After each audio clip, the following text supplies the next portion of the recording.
Hey there, ladies and gentlemen, and welcome back. I'm your host, PattSun, and today we're gonna be taking a look at r/TrueOffMyChest, where a cheating wife is now heavily regretting her decision because her ex is doing well. Let's begin. My manager told me to send the title when it was his job. Posted by Reddit user Own Tomato.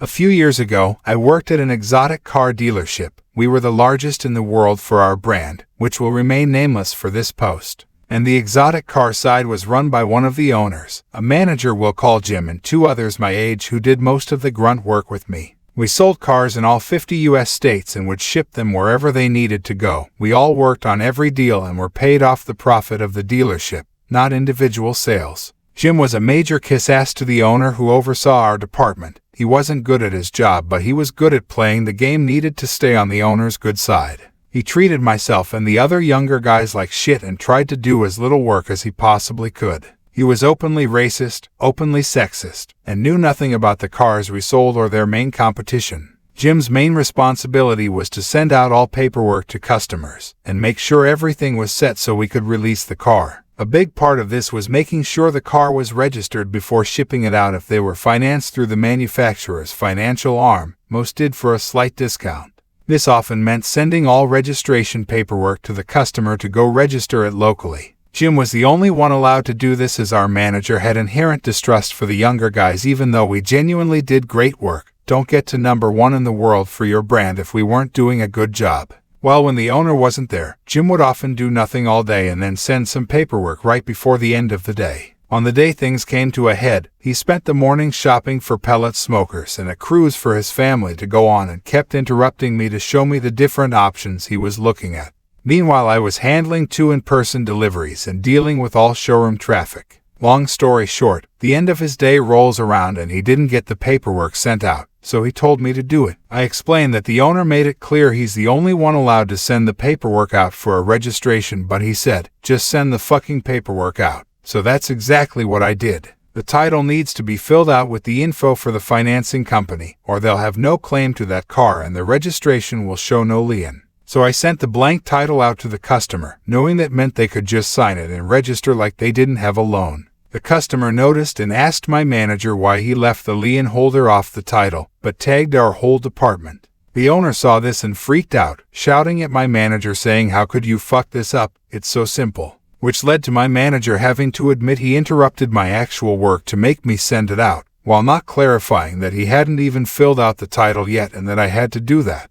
They sent an overnight envelope to the customer to send it back to us, then we had to overnight it again once we filled it out.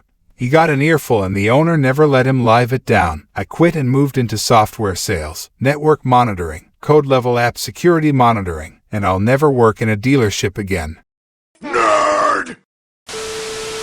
OP, that dude basically gave away an exotic car and he still has his job. Why? What the hell was the owners thinking? Well, I guess them never letting him live it down was a pretty terrible punishment, but not terrible enough. And now for today's second story. I divorced my husband because of his addiction, and now, 2 years later, I feel like I made a mistake.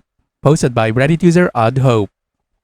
During the pandemic, my husband became addicted to weed. We both smoked every now and then before, like once a month maybe or thereabouts. When the lockdowns hit, that escalated for him though, as he started smoking daily and then never really scaled it back once things calmed down. Eventually it was pretty much all he did. He tried quitting a few times and I encouraged him, but he always fell back. It started eating away at our relationship as he never wanted to do anything with me. He would occasionally join me when we visited friends, but would always find an excuse to leave early so he could go home and smoke. Most of his friends are smokers too, so when he hung out with them, they would smoke constantly. I'm not proud of it, but during this rough period I met someone else. We started chatting at a bar and he just made me feel seen and gave me what my husband wouldn't.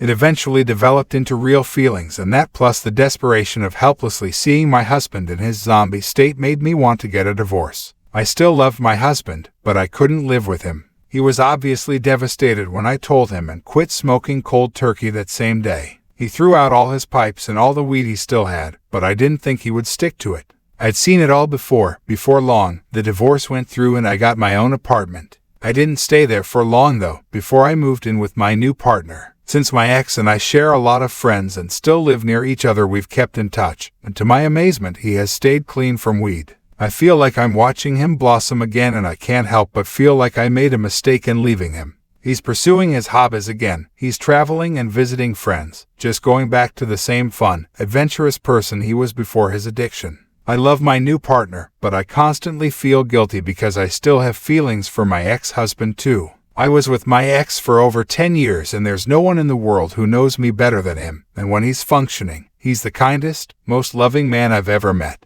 Recently, I was at a party where my ex-husband was as well. He and my new partner are cordial but don't really like to interact, which I understand. At one point during the evening, I ended up alone with my ex on a balcony, where he told me he misses me every day. I almost broke down in tears right there, and I wanted so bad to tell him I miss him too, but I held it back. I don't want to make another mistake by leaving my new partner for something that I might be looking at with rose-tinted glasses. I just feel so lost and don't know what to do. I hate hurting people, but now I feel like I've put myself in a position where no matter what I do, I will hurt someone. I regret leaving my ex, but I'm also happy I've met my new partner. I really do feel happy with him, even though I've put my ex on a retroactive pedestal. It feels so complicated and like it's eating me up inside every day.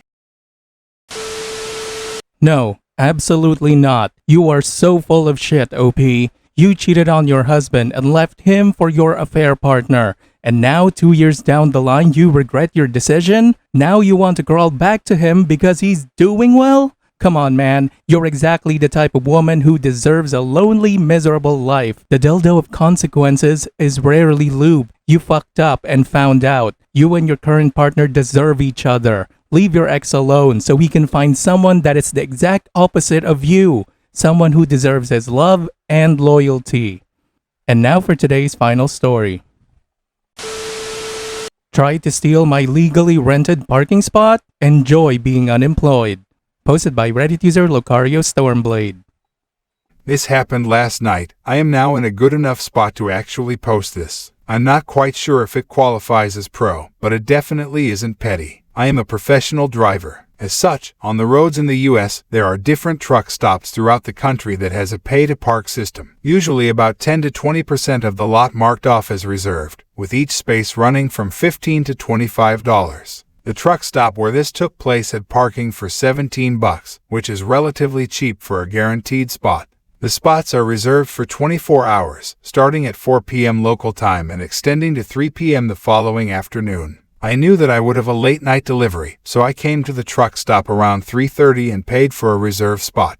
I told the manager on duty that I had a delivery up the road that night and would be back once delivery was completed, but should still be able to clear out the spot by the next afternoon. She told me that this was okay and she would mark the spot as sold when I left. That way, if someone else comes in trying to reserve that spot, she could consult her notes and deny the sale. 11:15 p.m. rolls around. I take off for my delivery. I don't get out of that facility until 2:30 a.m. the next morning. So, I groggily drove back to the truck stop to reclaim my paid-for spot, only to find that the reserved parking spaces are all full. I call the manager on duty and after giving her my info, inform her that all the spots are full and that someone has parked in a spot and hasn't paid for it. She sends her other employee out to start checking trucks. The culprit was from a company that is known for their bright orange trailers, and he was a company driver. The other employee starts banging on his door to inform him that he is parked illegally and he has to move. Meanwhile, I can see the commotion from my mirror, with my vantage point in the fuel island where I had been instructed to temporarily park.